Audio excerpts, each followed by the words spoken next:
Same ചോദ്യം എൻ്റെ അടുത്ത് പല ഇലക്ട്രീഷ്യന്മാരും ചോദിക്കാറുള്ള ഒരു കാര്യമാണ്. പലർക്കും ഈ സംശയം ഉണ്ടാവും, ഒരു ഡീലർക്ക് ഉണ്ടാവാം, നമ്മൾ നോർമൽ ആയിട്ടുള്ള ഒരാൾക്കും ഈ ഒരു സെയിം സംശയം നമുക്ക് ഉണ്ടാവാം.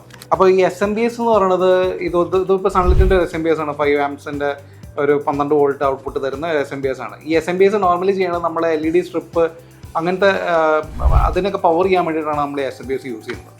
അപ്പോൾ ഈ 12 വോൾട്ട് 5 ആംപിയർ എന്ന് തന്നെ നമുക്ക് എക്സാമ്പിൾ എടുക്കാം. അതിൻ്റെ പവർ കൺസംഷൻ എന്ന് പറഞ്ഞു കഴിഞ്ഞാൽ 12 × 5. നോർമലി പലർക്കും അറിയാവുന്നൊരു കാര്യമാണ്, എന്നാൽ അറിയില്ലാത്തവർക്ക് വേണ്ടിയിട്ടാണ് ഞാൻ ഇത് പറയുന്നത്. 12 × 5 എന്ന് പറയുമ്പോൾ 60 വാട്ടാണ് ഇതിൻ്റെ പവർ കൺസംഷൻ വരുന്നത്. അപ്പോൾ നമ്മളൊരു LED സ്ട്രിപ്പ് എടുക്കുമ്പോൾ നോർമലി എല്ലാ LED സ്ട്രിപ്പുകളുടെ പാക്കേജിങ്ങിൽ ഒരു മീറ്ററിൽ എത്ര പവർ കൺസ്യൂം ചെയ്യുന്നുണ്ട് എന്നുള്ളത് അതിൻ്റെ അകത്ത് മെൻഷൻ ചെയ്തിട്ടുണ്ടാവും. അപ്പോൾ അത് വെച്ചിട്ട് വേണം നമ്മൾ ഈ SMPS ചൂസ് ചെയ്യാനായിട്ട്. 60 വാട്ടിൻ്റെ ഒരു സ്ട്രിപ്പാണ് എങ്കിൽ നമ്മൾ ഒരിക്കലും 60 വാട്ട് കറക്റ്റ് ലോഡ് എടുക്കുന്ന ഒരു SMPSോ പവർ സപ്ലൈയോ നമ്മൾ യൂസ് ചെയ്യരുത്. കുറച്ചും കൂടി കൂടിയ ഒരു SMPS യൂസ് ചെയ്യുക, കാരണം അത് ഓവർലോഡിലേക്ക് പോകാനുള്ള ചാൻസുകൾ കൂടുതലായിരിക്കും. അപ്പോൾ എടുക്കുന്ന പവർ എന്ന് പറയുന്നത് സ്ട്രിപ്പ് എടുക്കുന്നത് എന്താണോ ആ പവർ തന്നെയായിരിക്കും അത് എടുക്കുന്നത്.